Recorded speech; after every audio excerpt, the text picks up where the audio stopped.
welcome everyone. Thank you very much for joining our ninth webinar within this ECE Data Science Distinguished Series. Before presenting our speaker today, let me briefly go over some logistics. So if you have any questions, you can write them in the Q&A chat, and towards the end of the talk, we're going to select some of those to be answered by our speaker. During the talk, I'll also monitor the Q&A in case there's any pressing clarification question that makes sense to address in the middle of the talk. Otherwise, we're going to address most of those towards the end. The talk will also be recorded and uploaded to our YouTube channel for future access.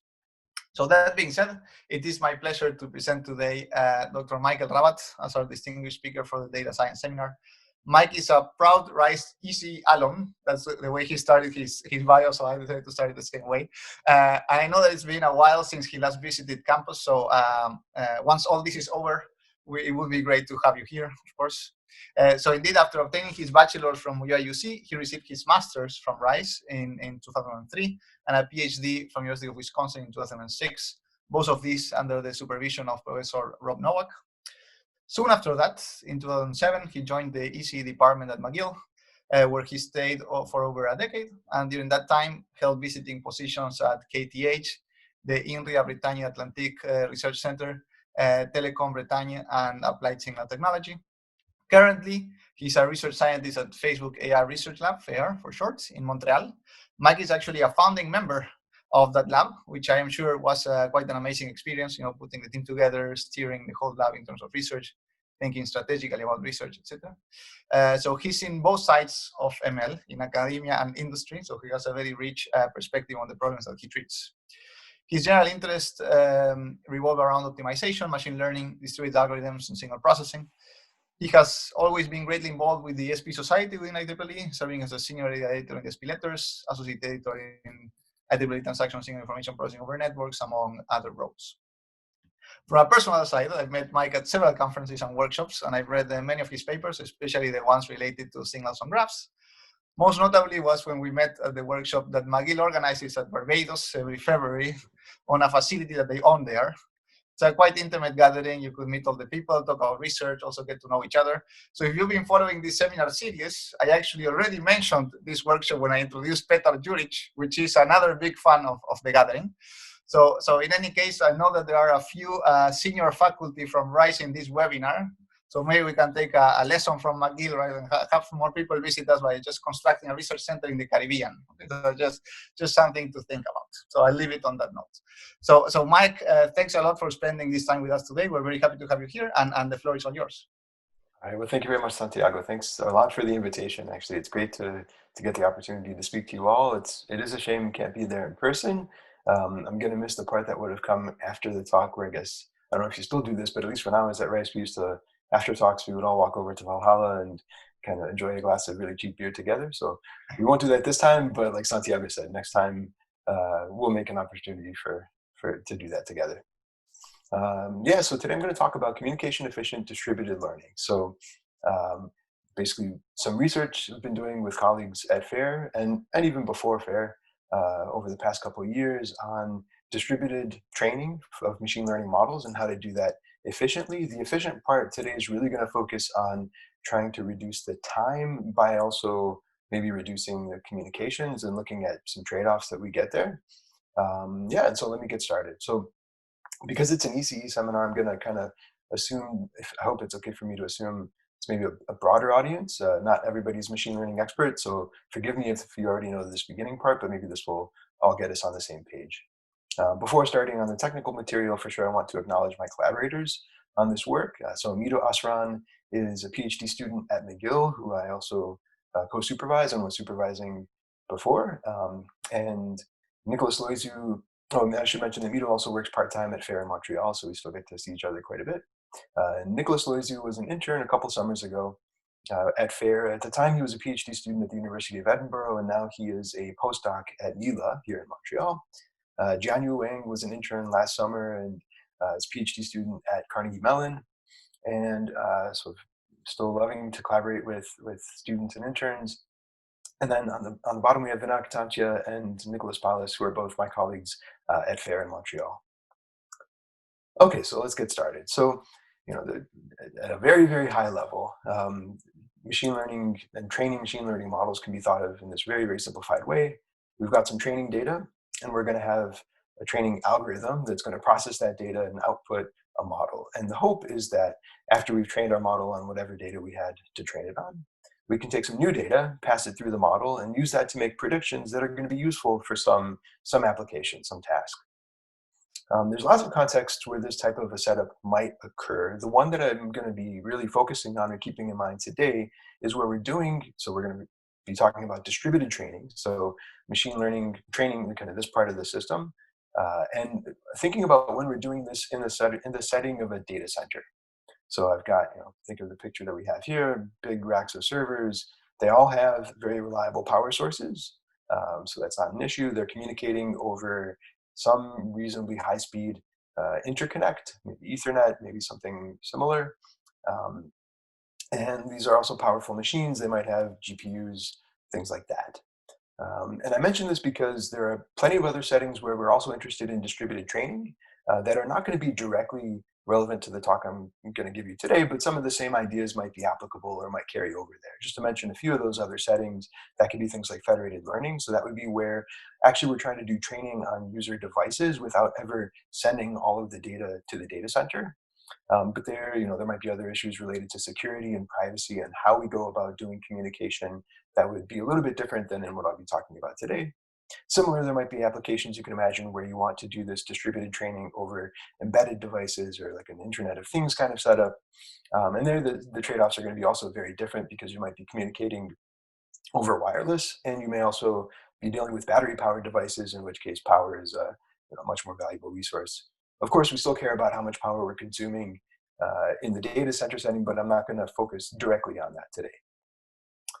Okay, now also just to kind of motivate why do we need to do distributed training in the first place, or the type of distributed training that I'll be talking about today, which would be called data-parallel training, basically comes from the fact that lots of contemporary machine learning applications that we might want to solve involve training very large models on large data sets. And so to put this make it a little bit more concrete, put it in context, let me give two examples. These are examples of public models and public data sets, but I'll come back to that point in a minute. So one example application would be where we want to do image classification. So we want to train a model that's going to take in images, and it's going to output some information telling you what is in that image. What is that an image of? So here's an image of a cat, here's an image of a dog, and so on and so forth. And so one kind of very prototypical model you might use is something called the ResNet. The ResNet 50 has 50 layers. Kind of the more relevant number I'll say for today is that model has around 25.6 million parameters. So those are the knobs that we're tuning while we're doing training, trying to come up with a model that makes good predictions. And a very prototypical open data set that you would use to do that kind of training is something called the ImageNet Large Scale Visual Recognition Challenge dataset from 2012. That data set has around 1.2 million training instances, so 1.2 million images, each of which has been labeled as saying this image contains a certain type of cat, a dog, a bicycle, a person, one of 1,000 possible different classes. This is just an example. Another example of large models and large data sets would be models for doing machine translation. So now the input is not text, the input is not images, but rather is text. So we can think of a model that's going to take in a sentence in one language and output a sentence in another language.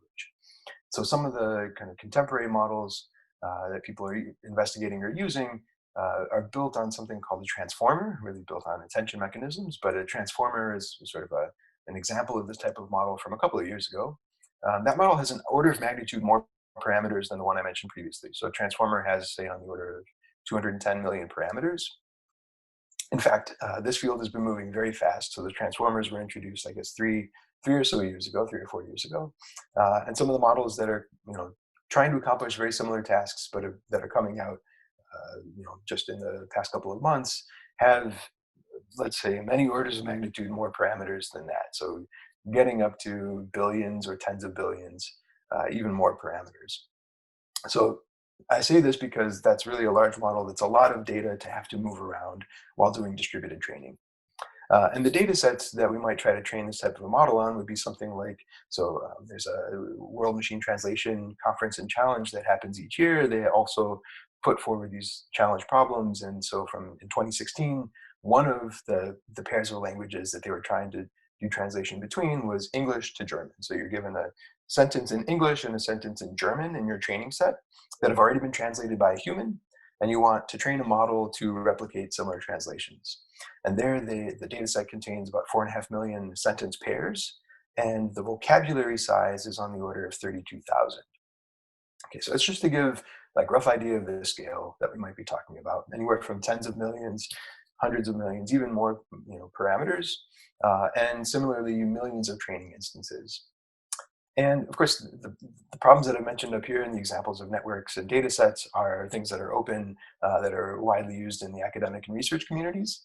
But I mention these because these are also very relevant to Facebook, where I work. And so I thought I would just to add a little color to how these types of models can be very useful. This is where I was going to try and test. Actually, this is one of the first times I've used Zoom, but have not actually given a lecture like this live on Zoom yet. They're all pre-recorded. So I was going to see if does everybody know how to use the raise your hand feature? If we were just all in person, I would just say, raise your hands. But raise your hand if you have a Facebook account or if you use Facebook. Let's see if people are going to do this. Lots of hands going up. Good. Okay, that's what I was hoping. So if you use Facebook, if you don't use Facebook, kind of in brief, it's a social network. Obviously, it's a platform where people can share things with their friends, and the kind of the standard type of a post is going to be a post that contains maybe some text and maybe some images with it. And so I don't remember the exact numbers off the top of my head, but there's millions, possibly tens of millions of images that are uploaded to the Facebook platform every day. And each of those goes through many of these types of convolutional neural network models to try to understand some of what is in the content of that images for a variety of reasons. One, which is very relevant today, is just to kind of help us identify and take down content that is inappropriate, that doesn't meet the community standards. And so, being able to train good, reliable image classification models is very relevant to running a platform like this. Similarly, let me ask again, for those of you that have Facebook accounts, how many of you have a friend on Facebook who maybe sometimes posts in a language that is not English and which is not, one of your native languages? So I see some hands going up. This is true for me. I have friends who post in lots of languages that I don't understand. And so, in fact, this machine translation model is directly relevant too, and these are getting used all the time, because if you do have friends who post in languages that you don't understand, you know that the Facebook platform will try to automatically translate those for you so that you can still read and get some idea of what the content of that message was. And so those are all being done using these types of neural machine translation models. So just to motivate that these are not just academic problems, these are actually very relevant for a number of applications. Okay, so when we're training a model like this, if we want to formulate the problem mathematically, we're trying to find some model parameters x. So x is going to be my variable for model parameters today. That minimize, the standard way of doing supervised learning is to kind of minimize something like an empirical risk. And what that means is the objective function that we want to try to minimize really is the average over all of our data points. So we have m data points here of a loss function which measures how well predictions that we make match the target. So we're training a model P which has parameters x, we give it some input, and in the supervised learning setting, we're given pairs of inputs and targets. So this could be, one sentence in English, and this is the corresponding sentence in German, and this loss function is measuring how well our translations were doing. Or this could be an image, and this could be the class associated with that image. This is an image, and this is an image of a dog is the target, and we want our model to be able to predict that, and that's what the loss function is measuring how well we're doing. And so we want to try to find a set of model parameters that do uniformly well or well on average across all of our training samples. The very standard way of doing that is using a first order stochastic optimization method like stochastic gradient descent. So that means that we start from some parameters, x0, some initialization, and we take updates by taking a step in the opposite direction of a gradient, but it's not a gradient of the entire function. Basically, to speed things up for a variety of reasons, rather than taking the gradient of our objective itself, which would be the gradient of over all of our training samples, we grab a mini batch, a subset B of samples that we're going to compute this gradient with respect to. So B here is much, much smaller than M. So instead of computing the gradient with respect to all 1 million of my images in the ImageNet data set, I might grab 32 at random, let's say, just some small number, compute the gradient with respect to those, and use that as a surrogate for the overall gradient. And because I'm grabbing a random sample, that gives me a stochastic gradient. Okay, so again, most of this is to introduce notation and just to get us all on kind of the same page. Alpha here is like my learning rate or my step size. It basically says how big of a step am I going to take. And again, the things that could be big here are D, the dimension, the number of parameters that I'm optimizing over, or M, the number of samples in my training data set. Yeah, and so when these things are big, then we probably would like to use some distributed computing to try to speed up training. And one natural way to do that, if we look at these gradient descent type updates, if you think about where is all the computation going, basically it's in computing the gradient, right? Doing these gradient evaluations is what is expensive. And so this is also just a nice simple average of some terms. So it's actually pretty obvious and straightforward how we can maybe parallelize and speed this up. And this is what distributed data parallel training is doing. It's basically saying, let's exploit parallel computing to speed up this gradient calculation. And specifically, it does it in the following way. It says, let's parallelize that mini batch gradient computation across n servers. So if B, little b, was the size of my overall mini batch, I'll think of dividing that up into, giving B sub 1 of those samples to server 1, and so on and so forth up to B sub n of the samples at server n. So if I were to sum up this B1, B2, all the way up to Bn, that would be equal to B. So I just kind of partitioned my samples in this mini batch across the n servers. Each one of them can compute the terms in its mini batch gradient in parallel. And so in principle, if we've split up this work across n servers, we might expect that it could be about n times faster than if we were just using a single server. And of course, just having this at one server isn't enough for us to get this overall gradient, so we also need to do some sort of communication or synchronization across all of the workers in order to aggregate the results. And the way that we do this communication or aggregation strategy really affects the performance, and that's what's going to give rise to some of the communication efficient methods that I'll talk about today. Right. But to begin, let's just start talking about what would be the kind of the simplest thing or the most direct strategy that one might try first. Right? There's lots of different ways we could try to go about doing this aggregation. So one simple one might be something like a centralized or a master worker type of architecture. Right? So the master is coordinating the computation, the workers are just going to be computing gradients and sending them back to the master. Right? So the master has the current value of the variables, xk, sends that to each of the workers.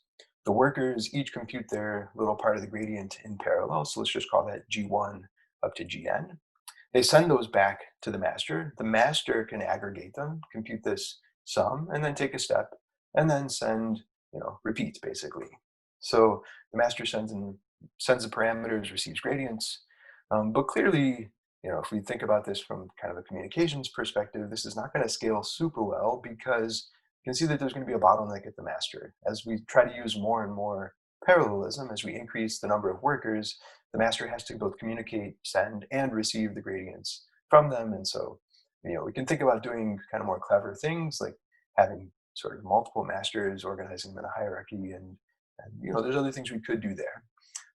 But maybe a more, another way to go is to think about just decentralizing that type of a system. So getting rid of the master altogether.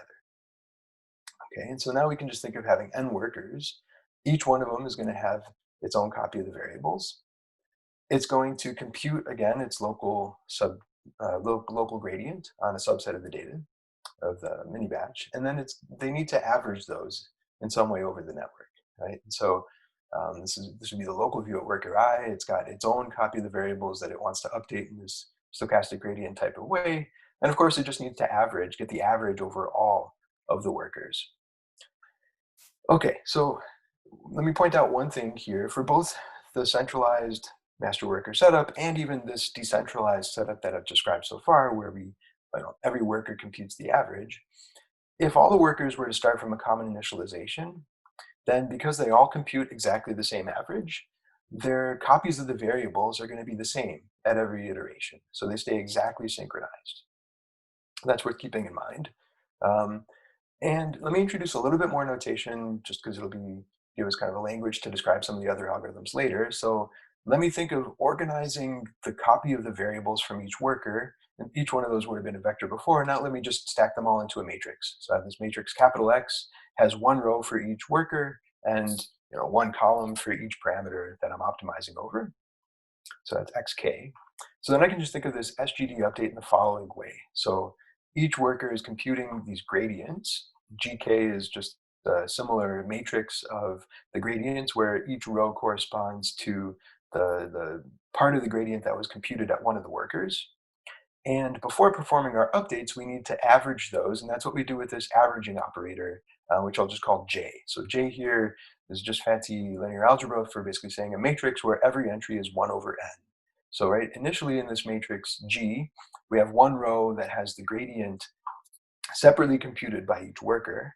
After we apply this operator J to it, now it's a matrix of the same dimensions, but every row is exactly the same, and it's equal to the average of the rows in G. Okay, now you might be wondering, basically, we started out by saying we want to do this more efficiently, but what is the cost of doing this distributed averaging the way that we've got it shown here? Now it looks like every worker, before there was a bottleneck at the master because the master had to communicate with all the workers. Now we're in this scenario where every worker apparently needs to communicate with every other worker. Well, similar to the way that the Fourier transform or the fast Fourier transform can be expressed as a linear operator, right? We can write it as a matrix, but when you implement things, you never actually use that to implement the Fourier transform, you use the fast Fourier transform. Well, there's a similar analogous way of calculating this kind of exact averaging operator that is much more computationally efficient and that doesn't just do it in the naive way of having every worker communicate with every other worker. And that's something called AllReduce. So AllReduce in parallel computing terminology is kind of a protocol for exact distributed averaging. There's a couple ways we can implement it. I'll just describe one now called the ring algorithm, which is straightforward to understand, and I'll mention some of the other ones afterwards too. In the ring algorithm, we do the following. So we think of having a vector, which is, so each one of these things corresponds to the vector at that worker. And let's say that the total size of this vector is the overall dimension of the problem.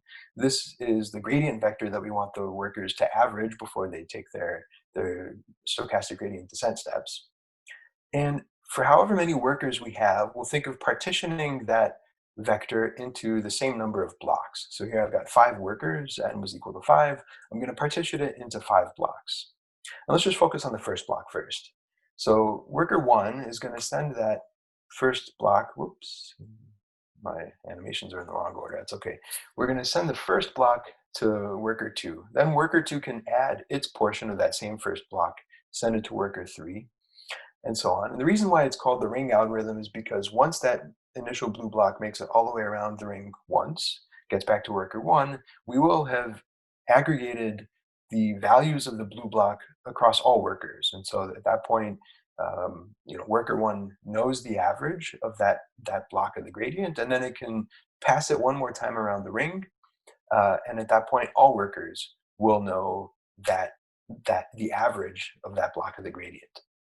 Now, the reason why we partition things into the number of blocks equal to the number of workers here was basically to allow us to pipeline this process, right? Because while worker 1 is at first sending its block to worker 2, worker 2 can be sending the green block to worker 3, 3 can send the red block to worker 4, and so on and so forth. And so we basically pipeline this process, make it a bit more efficient.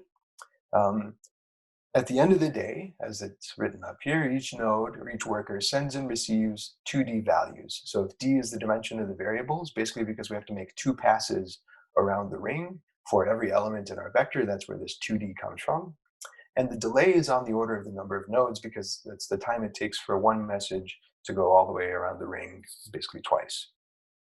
Okay, so there's other implementations that we could do by passing messages, for example, up and down a spanning tree, or using actually something like a butterfly similar to the FFT butterfly. those are going to, so the communication overhead in terms of how much data gets sent and received is still going to be the same. Basically going up and down a tree still requires more or less transmitting 2D values. Same with the butterfly.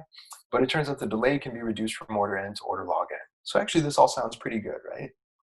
So these types of all-reduce mechanisms are very effective in low delay, reliable networks. The type of networks or interconnects that you might find in high-performance computing facilities, right? The types of supercomputers used by national labs in the US and things like that, maybe academic supercomputers as well. Um, at the same time, because this is a very synchronous type of a process, right? It gives rise to this very tightly coupled synchronization. So we basically can't proceed with doing our gradient update until we have that full gradient vector, but that requires us waiting for every other node in the system to pass its messages around. And so, this might cause things to slow down. And something else maybe to keep in mind here is this all-reduce primitive, although it's very powerful and can be very useful, is also very general purpose. It wasn't specifically designed with machine learning or stochastic gradient descent in mind. And by that, I mean it computes the exact average of whatever vector of inputs you give to it. And on the other hand, we know that we are going to be trying to average vectors which are gradients, and they're actually stochastic gradients, along the trajectory taken by this optimization algorithm. So we might expect that there's some additional structure or properties there that we can exploit. I mean, on one hand, because the gradients are already stochastic, maybe we don't need to exactly average them. And also because they do have that structure of following along the trajectory of a path of an optimization algorithm, maybe there's some additional structure there that we can exploit even to make things more efficient. Good. Okay, so let me recap what we've talked about so far. We have this way of expressing parallel stochastic gradient descent. Each worker computes its local gradient. We average those using AllReduce, and then each worker can update its parameters in parallel. And so this gives us exact averaging with AllReduce. The parameters at all workers are always synchronized. And one nice consequence of that is that essentially what we're doing is just a big parallel implementation of the standard stochastic gradient descent algorithm. And so consequently, all the convergence theory that has been developed over the years, and there's a lot of convergence theory for stochastic gradient descent, that directly applies. So we know how this algorithm is going to behave. On the other hand, like we said, maybe some of the cons of this are that it's a tightly coupled synchronization. So if we have one slow worker, that's going to slow everybody else down. If we have a slow worker or a slow communication link. And maybe a picture just to illustrate that. If we think of the horizontal axis here being time, and we've stacked up all the different nodes, these blue bars correspond to the time it takes to compute a gradient. It's not necessarily going to be the same at every worker. So for example, if you think about machine translation task I mentioned, they're kind of the basic unit that we're computing gradients over our sentences. And different sentences are going to have different lengths, and thus are going to take different amount of time to compute gradients of. There's also the communication part. We basically all have to wait until everybody's ready to communicate, and then communication only finishes once the messages have been passed all the way around to all nodes. And so if there is one slow link, that can actually inflate this time for communication. So it's this kind of like idling when a node is waiting for everybody else to catch up and communicate, or also this communication time when the nodes are waiting for the communication to finish before they start their next gradient update, that we would like to try to maybe eliminate. Okay. And again, as I mentioned, do we really need to exactly average stochastic gradients? Maybe not. So to give you a hint about some of the approaches I'll be talking about for the rest of the talk today, there's some possible approaches we could use to reduce communication and coupling. One of those would be, instead of exactly averaging, we could think of replacing this with maybe an approximate averaging operator. And I'll give examples of what that might look like.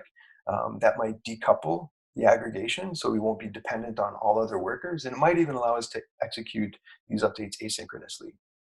The other thing we could do is periodically average. So instead of averaging at every step, maybe we take a bunch of local gradient steps stochastically at each worker and only synchronize less frequently. That would reduce the communication overhead. Of course, we could also do things like quantize or compress the gradients before we communicate them as well. It's a natural thing to do. It's something also that's been investigated pretty widely. I'm not going to say too much more about it today, other than to say, actually, all three of these approaches are complementary. You can think of them as different ways complementary and orthogonal ways of trying to look at this communication efficiency type of trade-off, and you could combine them together. And so it's something that we have looked at, but I won't say too much about today. Okay, but I do want to point out that as soon as you go from doing exact averaging to approximate averaging, one of the challenges that comes into the picture is now the dynamics of optimization are no longer exactly the same as stochastic gradient descent. And that's because each worker is maintaining its own copy of the model. And so when we think about this matrix of gradients that were computed locally, well, the gradient computed at worker 1 was evaluated at its local copy of the parameters. And now that we're using approximate or some inexact form of synchronization or communication, the models at different workers are going to some extent drift apart or be different from each other. And so now we're thinking about combining gradients that have been evaluated at different positions in parameter space. And it's not always clear that that's going to be a good or constructive thing to do, but it turns out, of course, we can provide conditions saying that these aren't going to drift too far apart, and essentially that we will still get some good convergence bounds that I'll tell you about in a little bit.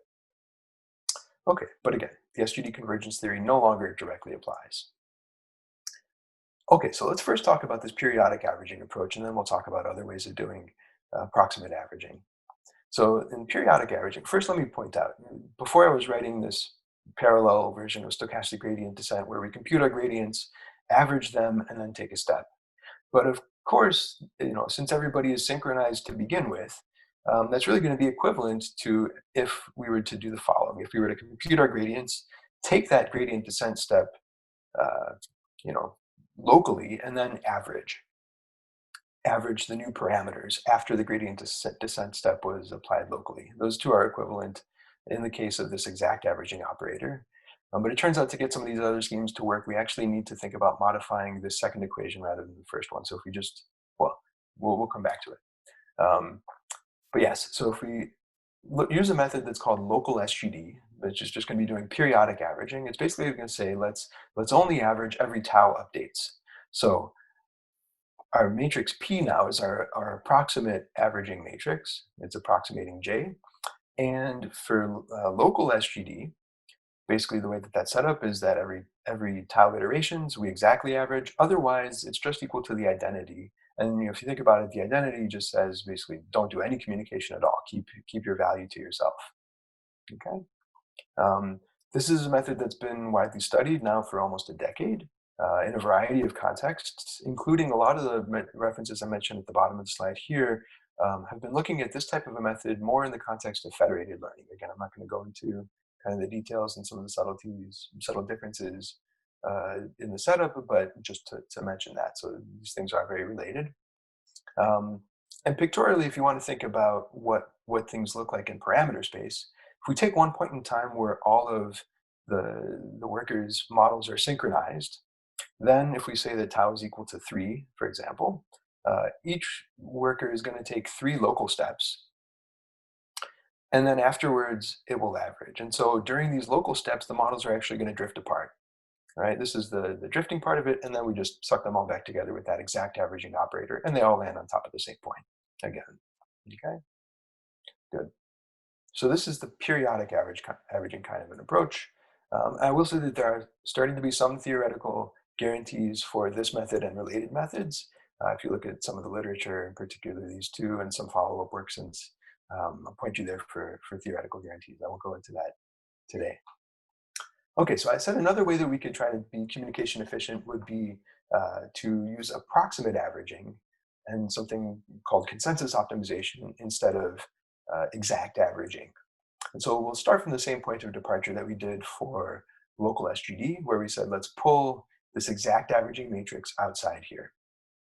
Okay, and instead of replacing J with, thinking of an operator that's periodically exactly averaging and then not averaging at all, let's do something else intermediate there. We'll do some approximate averaging at every step. So we're going to think of it first, just to keep things simple, let's think about replacing it with a matrix P, which is symmetric and doubly stochastic. Okay, and so if you want to think about the communication graph that I'm talking about here, let's also think of this matrix P as being sparse, right? So Pij is equal to 0 if I and j do not communicate directly. So we can think of, the exact averaging case. We conceptually, at least, needed each node to receive some information from every other node. But now in this approximate averaging, or what's called decentralized parallel stochastic gradient descent, we can think of each node only waiting or only receiving messages and communicating with a small subset of the other nodes, right? So for example, here, node 1 or worker 1 is going to send and receive messages with 2 and 3. Okay, and so this is going to give rise to lots of zeros in this matrix P, but also means that the coupling in this kind of a system is going to be much less. We don't have to wait for all other workers to respond to us. We just have to wait for a couple of the other workers. Now, I'm going to assume that, I guess if you think about this graph, it's got to be connected. So it's possible for information to flow from any node to any other node.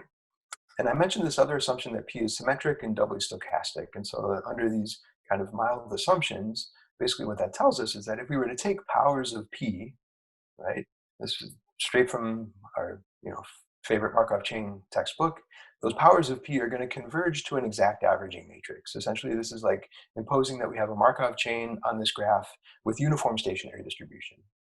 And in that case, the limiting matrix here is this exact averaging operator. So why is that interesting or relevant? Well, if we come back and think of the iterations that we have here, if we were to unroll those, what are we going to see? Well, we're going to start to see actually that powers of P naturally arise because every time we're multiplying by P on the outside here. And so because we have those powers of P, we know that's going to converge to the exact averaging operator. And so asymptotically, this is really going to behave the same as if we were doing this exact averaging.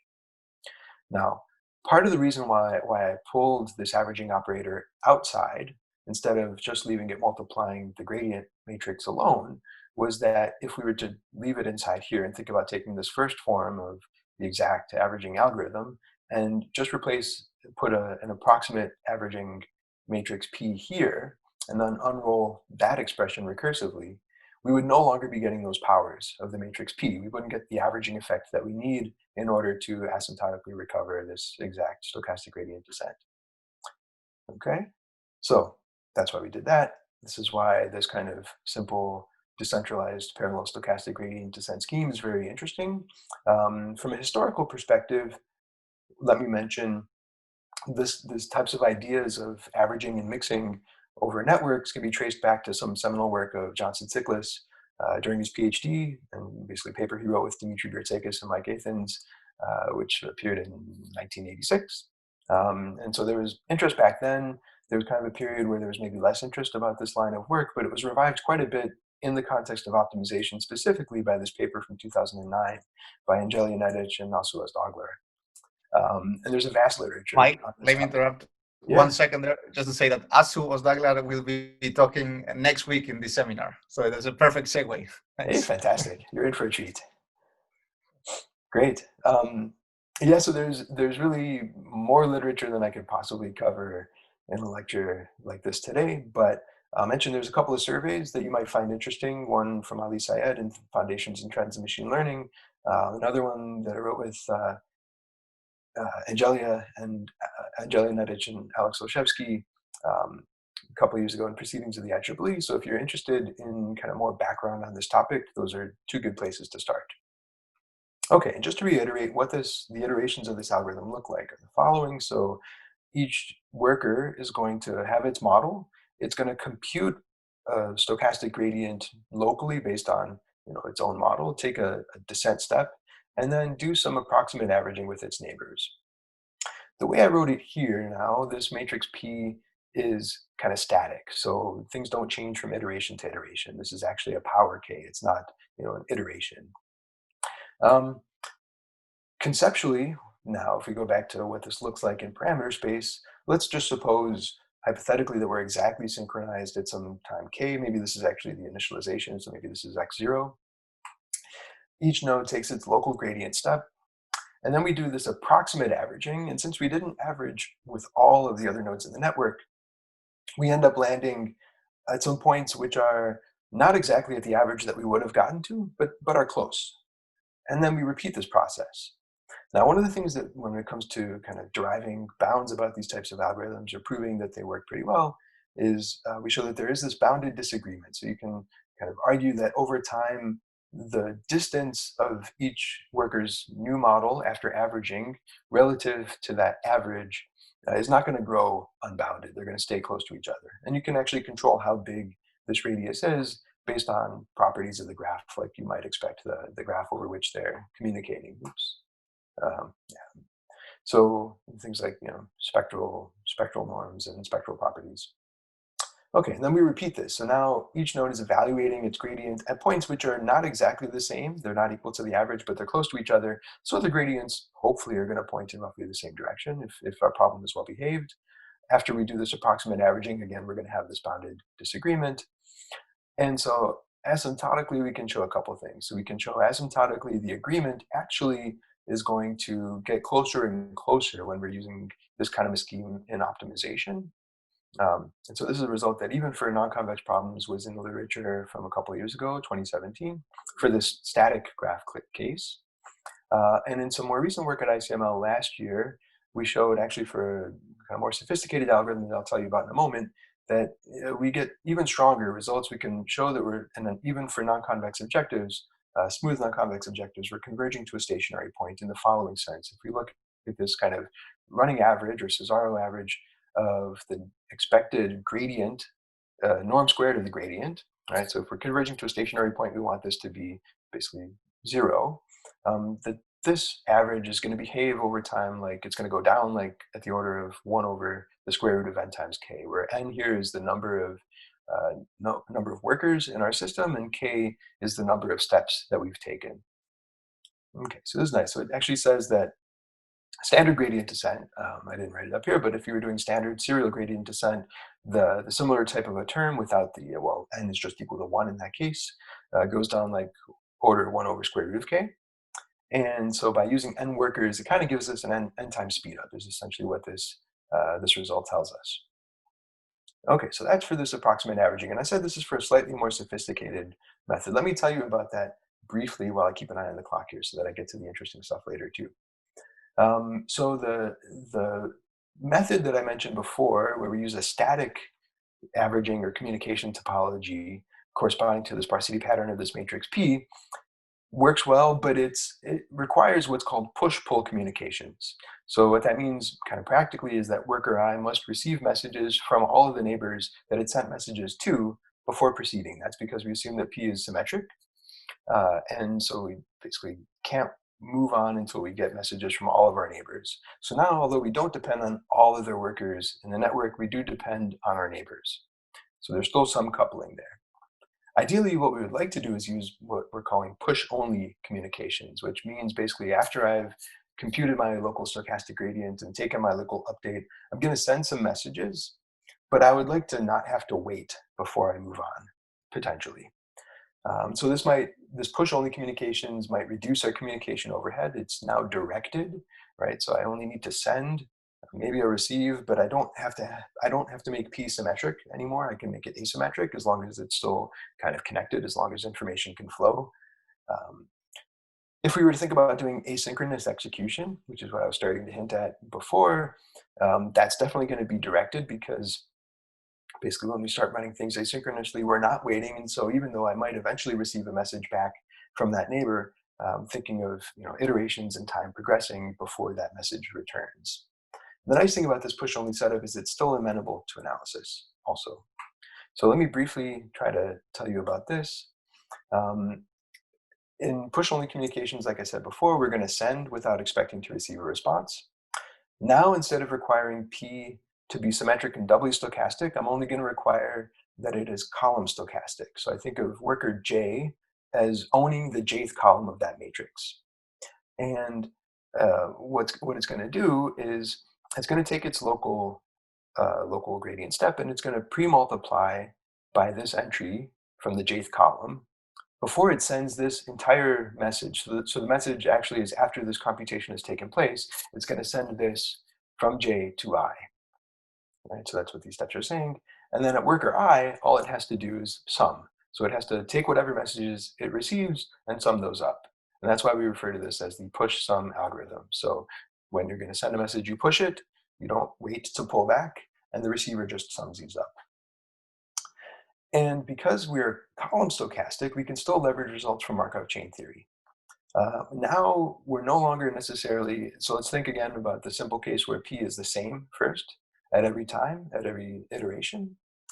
We know for column stochastic matrices satisfying those nice properties I mentioned before, that the powers are still going to converge, but the stationary distribution is no longer guaranteed to be uniform. Now it might just be some other stationary distribution pi, okay? And if we didn't do anything else, that would be undesirable because we would basically be spreading, giving different weight to different workers, which we don't want to do. We want to essentially compute averages. And so the way to get around this is pretty straightforward. What we do is we also average an additional scalar value. So, up here when we're doing this averaging, these vectors x are d-dimensional, very high dimensional, right? Tens of millions, hundreds of millions of parameters. We're just going to add one more scalar that we're going to average over the network. All workers are going to initialize that scalar to 1, and they're going to do the same averaging. So they're going to do the same push sum steps, essentially. But we know that those are also going to converge to this same kind of setup. So if we think about what value are the vectors that worker I converging to, for the x's, we started out with some initial value x0. We're repeatedly hitting it. Well, if we forget about the gradients for a moment, we're repeatedly hitting it with this matrix P. So we get powers P to the K. So that converges to pi 1 transpose times x0. So it's like the total mass in this initial vector just weighted with the portion of the worker i's stationary distribution is the amount that worker I gets. And we would like this to be uniform, but we can't necessarily design things so that it is. But if we do this, the same thing with our weight, scalar weights here, W, they were all initialized to 1. And so that lets us plug in this all ones vector here. And so this value, W, is going to converge to n times the value of the stationary distribution at that worker. And so just by taking the ratio of these two, right, dividing xi by this scalar wi, we get back the average, which is what we wanted. So if we weren't doing optimization, this would just let us average. Now when we're doing optimization, we can actually prove that this is still going to work. Okay, so this idea was initially investigated in this paper from 2003 by Campidova and Gerka, just in the context of averaging alone. And I looked at this with one of my former PhD students, Konstantinos, in the context of optimization in 2012, and then there's been some advances since then. And so actually the method that we're working with today, that I'll tell you about now, is called stochastic gradient push. Basically, it's going to do what we were just describing. So each worker is going to maintain these copies of the variable. So x is going to be kind of the one that's not normalized by its weight w. Z is going to be the one that is normalized, but initially they're the same and the weight is just equal to 1. We're going to do our gradient type of updates locally, and then we're going to send messages. And like we said before, we take the new value, k plus 1/2, multiply it by the weight that I is sending to j. We do the same thing for this weight parameter wi.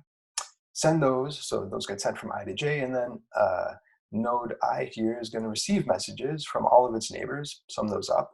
Of course, because P is a sparse matrix, most of these entries are 0, so this sum doesn't really involve all n terms, it just involves those from the incoming neighbors of node I. Same thing for its weights, and then it scales by W to get something which is kind of compensating for this fact that we're not, that our matrix or our communication pattern might have a non-uniform stationary distribution. And that gives us the new value where we evaluate our gradient and we repeat. Okay. And so this method, stochastic gradient push, was proposed by Nadich and Olszewski in their 2016 paper. And they analyzed it in the case of convex objectives, and then we've extended it in our ICML paper for non-convex objectives and kind of demonstrated that this is actually viable for use for deep learning as well. So again, just to reiterate, we do our SGD step, we do push sum, and now actually the nice thing too is we can, the way I've described the algorithm is everything running synchronously. So we wait to receive our messages before we proceed, but we don't have to do that. We could also kind of make this very naturally asynchronous by basically drawing a line here and saying each worker is going to compute updates. It's going to send messages. And when it comes time to aggregate, we basically just wait and, well, not wait, but we look at whatever messages we received so far since the last time we checked. We keep those in a buffer somewhere, we add them all up, and we call that our new parameter. And we can even control things, how asynchronous we want to be to some extent, and that's what I'm going to call S overlap stochastic gradient push, or SOSGP, where this parameter S tells us how many steps can we be out of sync. So I can do that following. I can, when I get to this point here, I can basically keep track of what messages I've received from all of my neighbors and aggregate those and perform an update. But I can also keep track of, I know who are the neighbors I'm expecting to receive messages from. And if I get up to S steps ahead of one of my neighbors, I wait, and I'm not going to proceed until I receive a message from them. So that allows us to control how asynchronous can be. That might be advantageous because if we let the asynchrony get too out of control, then some workers kind of drift too far apart, and then averaging their parameters no longer might be a productive thing to do. Okay, and in practice, say we actually don't need to make S very large for this to be useful and still see some speedups. So all these methods that I've told you about are interesting ways to reduce communication overhead. And from the perspective of speeding things up, they actually work really well. And so just to show you some experimental results in this table, the AllReduce scheme that I mentioned before, so this is for one of our benchmark problems, training a ResNet 50 on ImageNet. In all these experiments, we're training these with 256 GPUs, and the nodes are communicating over 10 gigabit per second Ethernet. So again, this is the model that had about 25.5 million parameters, if I remember correctly. So if we look at what's the time per iteration, so the time to compute our gradient, do our local step, and do this AllReduce. In the AllReduce setting, this takes around 420 milliseconds.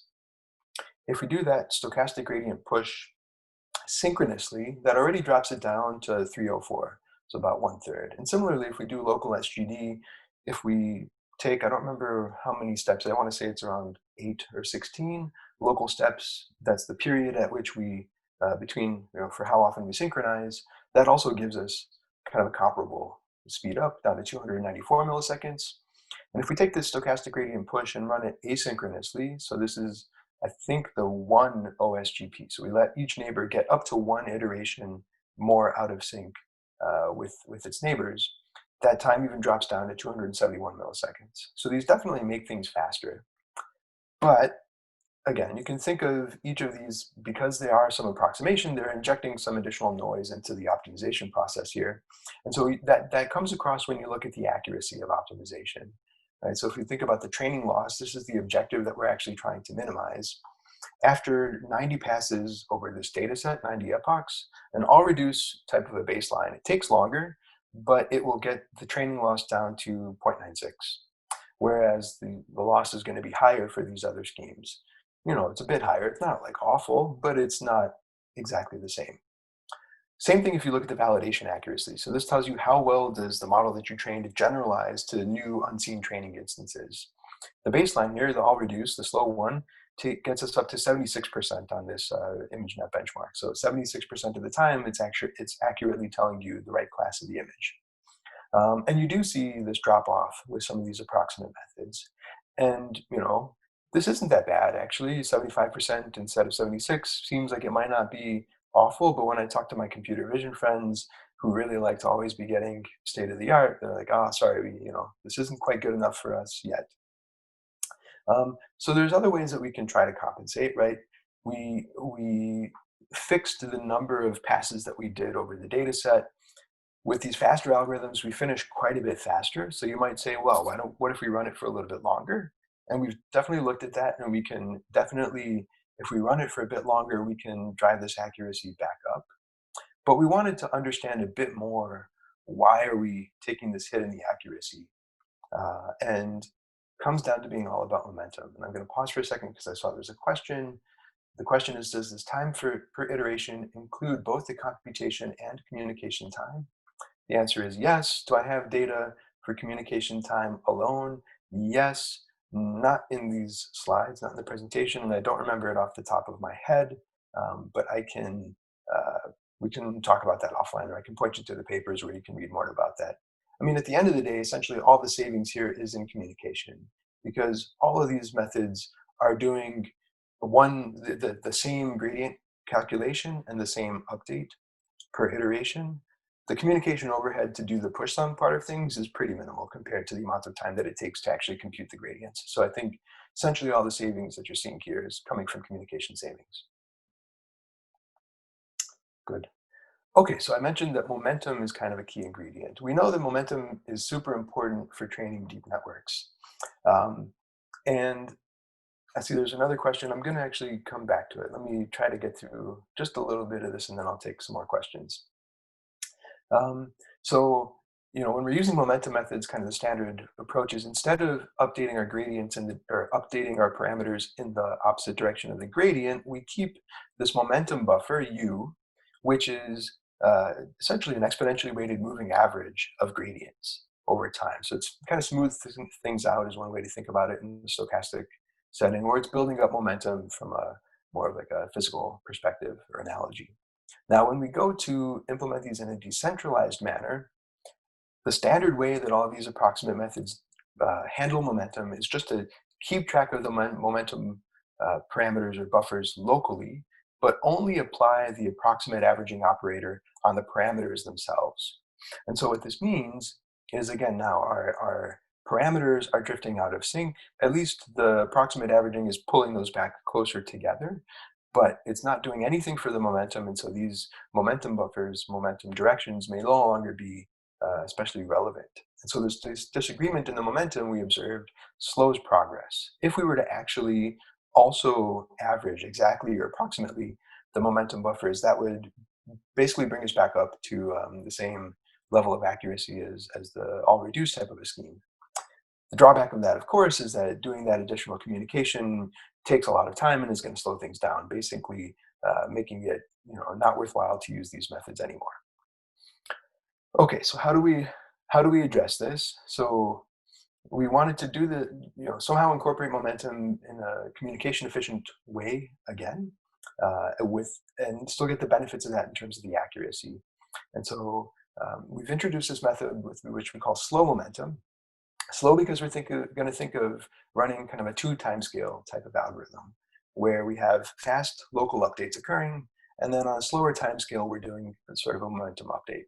So it looks like the following. We start at some point, let's call it xt0, where all workers are synchronized. They all have the same parameters.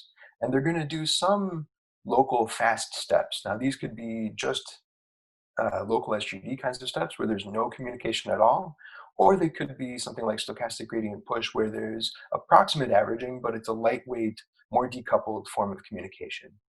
We're going to do tau of those local steps, and then we're going to treat this difference vector as kind of a meta or a pseudo gradient. And if that's where we have our slow momentum update. So we think of U here as being our slow momentum buffer.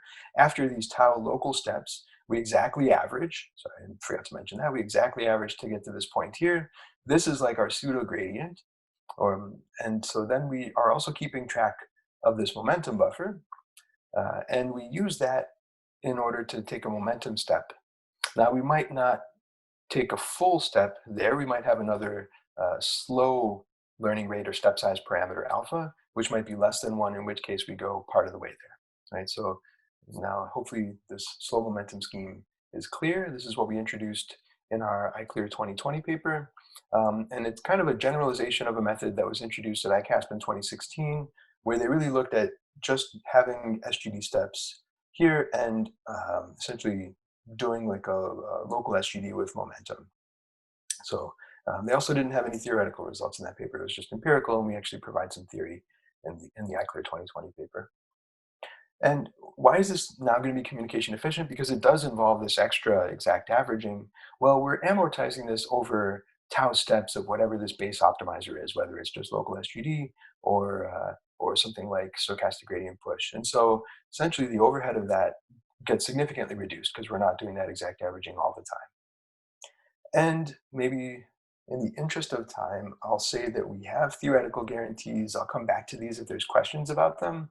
But since it's messy, let me skip that and just kind of step through a few quick empirical results to basically convince you that this is interesting. So I'm looking at the two running examples I mentioned, training on ImageNet or training these machine translation models. The blue curves, this is training, loss, and validation error. So we want lower is better. The blue curves here are the AllReduce baseline, basically averaging at every single step. And I'm not plotting it as a function of time here, but I'm just plotting it as a function of the number of steps taken by the algorithm, the number of passes over the data set. So if we use the blue one, we see we get good training loss and good low error. When we use just stochastic gradient push, and this is pretty similar for the other communication efficient schemes, you see that the training loss jumps way up. Similarly, validation error jumps way up. And as soon as you throw slow momentum back in there, we get substantial improvements. In fact, earlier in training, we were actually finding even better models than what AllReduce was finding. By the time we converge, we're usually close. We might not be exactly the same in terms of performance, but we're quite close. And this is consistent across multiple models and multiple architectures.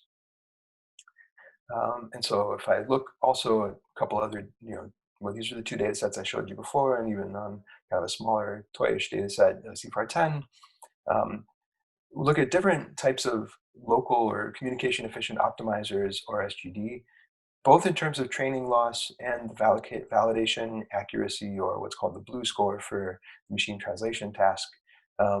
Essentially, in every case, once we throw this slow momentum on top of it, we always get better performance, both in terms of training and in terms of generalization. Can also look at a trade-off. Again, I'm going quick, but I can come back during questions if you'd like. Look at a trade-off of how frequently do we do these slow momentum updates? How does that impact the time? So clearly, if we increase the period, then that time per iteration drops way down and is basically the same as if we were not doing it at all at some point. And we can also look at how that corresponds to the resulting validation accuracy, how well we generalize. And so what we observed, at least for ImageNet, and to some extent also for this machine translation task, is that there's a pretty wide range of taus where the algorithm is not too sensitive to the choice of that parameter that we end up getting good performance. Here, performance is best when you're using a somewhat smaller value of tau. 25, I guess, is good in both cases. But as you increase, you do start to see some degradation. Basically, you're allowing the different nodes to drift more and more further apart. But this is an interesting trade-off worth showing.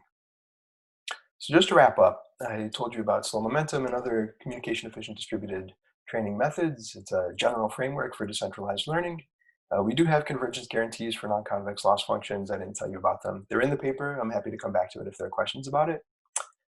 And maybe the nice thing about this framework is that it's general. You can use it with lots of different communication-efficient base learning methods. And it also can be made to have pretty negligible additional communication overhead because we only do these synchronizations periodically.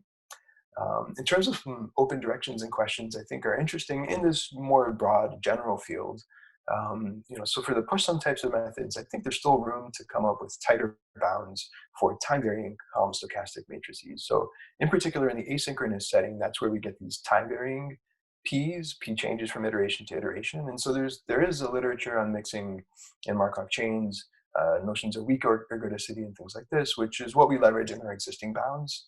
But the rates that you get can be quite pessimistic, and I think you can actually do better probably under some stronger but still reasonable assumptions. I think there's still some interesting open questions related to fundamental lower bounds and trade-offs for distributed learning, not just in terms of kind of how much computation needs to be done to get to a good stationary pointer or minimizer, but also how much communication needs to be done in different settings. And I think it's also interesting, and we've been thinking about this a bit, to think about other forms of synchronization. So like all the methods I talked about today are basically trying to make sure that the parameters of the model at each worker stay synchronized. What we know, we know some things about deep networks, but one thing that we do know is that they're generally very over-parameterized, and they have a lot of symmetries. And so in fact, the same function can be represented by neural networks with very different weights. And it might be interesting to think about, rather than trying to synchronize the weights themselves, just try to make sure that workers learn functions which represent the same mapping, even if the internal representations of those functions are not exactly the same. So it's something that we have some interesting results coming up soon, which maybe I can tell you about next time. If you want to read more about this, I've got the link to the archive paper down there at the bottom, and also a link to a place where you can find some code. And you can always reach me at my email address down there at the bottom of the slide, and I'm also happy to take any questions right now. Awesome. Thank you, Mike, a lot for the talk, and some of these directions that you mentioned at the end sound very, very interesting. Yeah, so we actually have questions, so I want to go directly to that. So the first one says, can you please interpret the convergence rate for the smooth non-convex scenario? It seems a little counterintuitive that the algorithm converges faster when we increase the number of agents. Am I missing something here? So just give an interpretation of that from your point of view. Sure. Very loosely speaking, what's happening is the following. When you use more agents, the way that we've been talking about it today, you're essentially increasing the size of the mini batch and the gradients. So the stochastic gradients are being calculated with larger mini batch sizes, which it's proportional to the number of agents. And so that reduces the variance in the gradient, allows you to take a bigger step, and that's why you essentially converge faster, very roughly speaking. Awesome. Thank you. Thanks, Mike. So we have another one a bit more communication-centric. What would be the effect of communication constraints like link capacity, maximum delays on the performance guarantees for some of these distributed algorithms?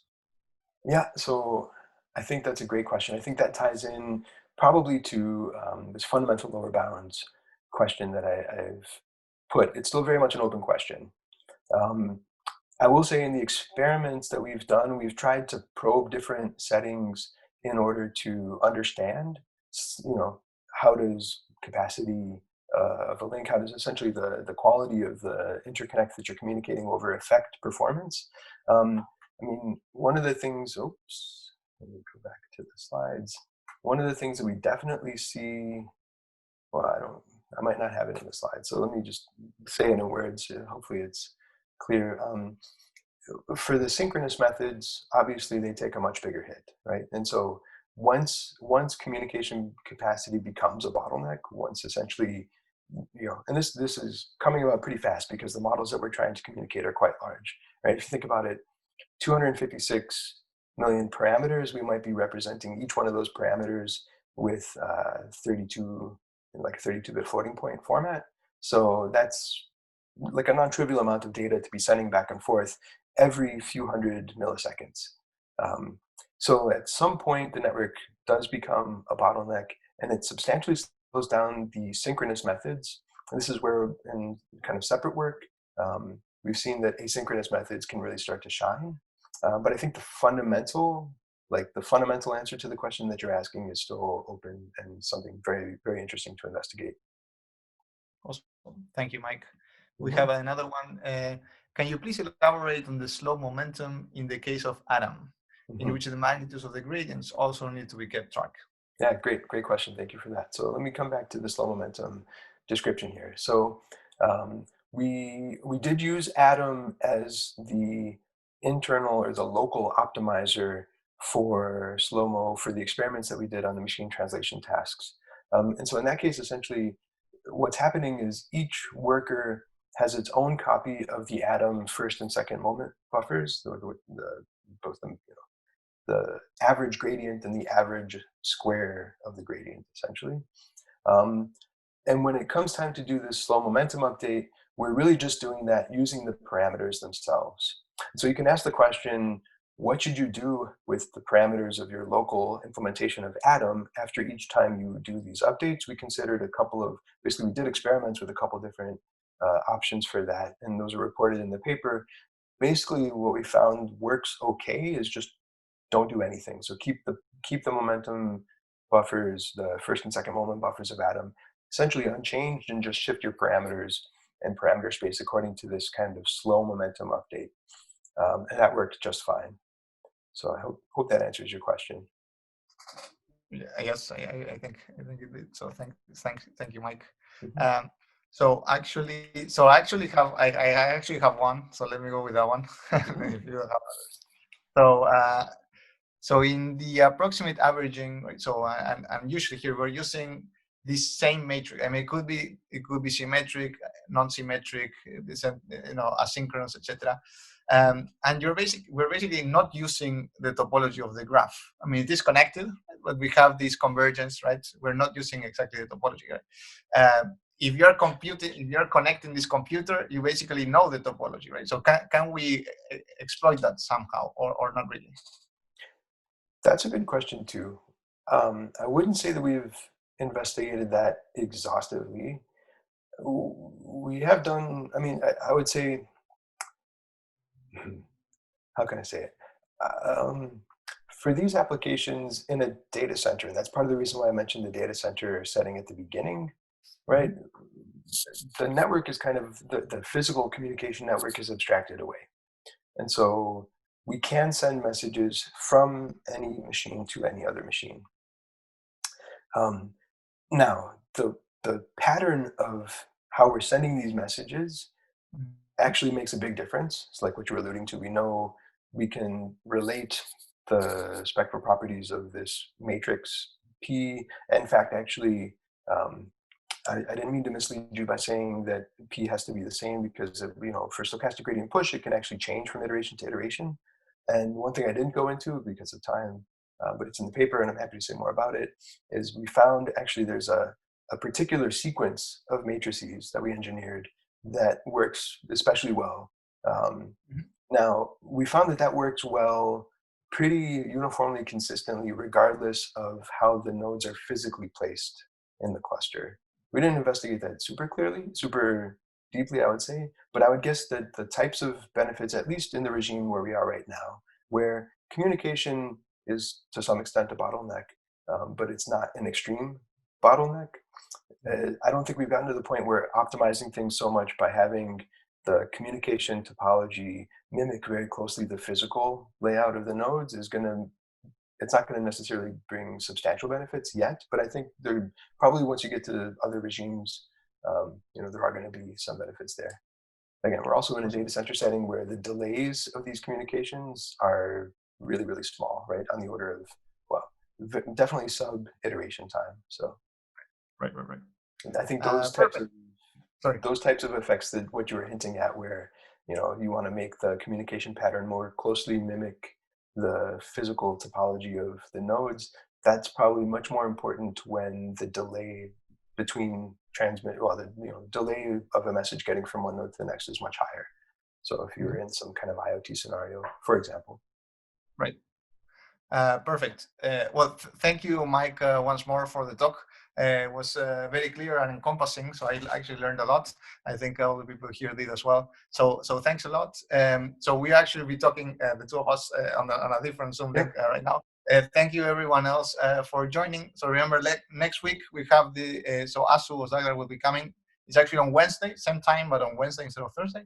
So we'll have you there. And and thank you, Mike, again for joining us. It's a pleasure. Thanks, everyone.